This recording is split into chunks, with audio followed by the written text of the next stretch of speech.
好，大家好。现在呢，我们是站在盛世年轮的这个一个图片展，在这个的新闻发布会上。那么，在这个站在我身边的这位先生呢，他是来自家中友好联合总会的主席，是2018年之前的多伦多区的总主席。他的名字叫麦秋文，那么英文名字叫 Michael Copeland。Hi, Michael. It's pretty nice to see you here. Can you speak Mandarin? No, I just know a few words, but can't put a sentence together. Yeah. Okay. I know you were the professor of the York University before, and now you are already retired, right? Long retired, 2004. All right. Oh, yes.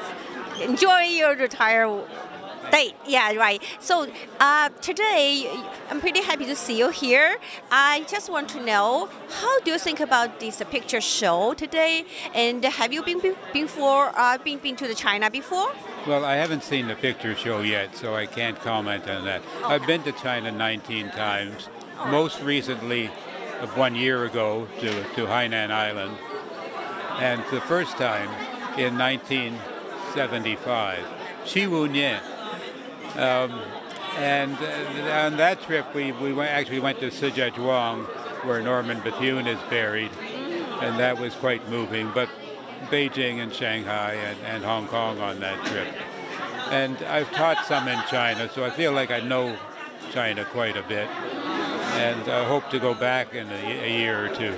Yeah, right. So from 1975 to 2019, it's already been over 40 years, and you've been there for 19 times, and so you must have lots of visiting and lots of feeling about China and about the change in the China. So how do you think about this? Well, the changes are fantastic. You know, one small example. I first taught at Yantai University in 1994. The students were 6 or 8 to a dorm.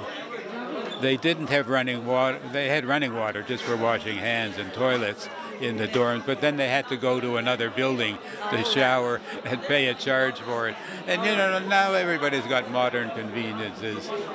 But if I go back to 75 on my first visit, it was really primitive. There were virtually no cars on the street. The ones you did see were either army or government cars. And the resident, I've been in a lot of people's residences, and that's changed too. People live an awful lot better now than they did in the past. Yeah, that's fantastic. So how do you think, what is the future of the China, just from your side?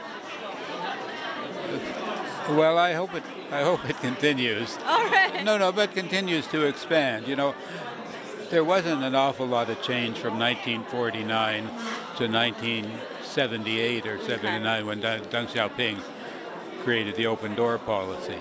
Okay. And there's been tremendous change since then, and it's slowed down because it's harder to change things in a big country than in a small country. But it will continue. It's going to be ahead of the United States in terms of its economic growth. And one thing that is very frightening is the Americans view China as the enemy, or many Americans view China as the enemy. And that's kind of a frightening thing, because China is not the enemy, but right. America can make it an enemy by behaving badly. Okay. That frightens me. All right, pretty good. Thank you very much, Michael, and thank you for your speech to the audience, and hope you enjoy the show. Thanks very much. Thank you. Bye-bye.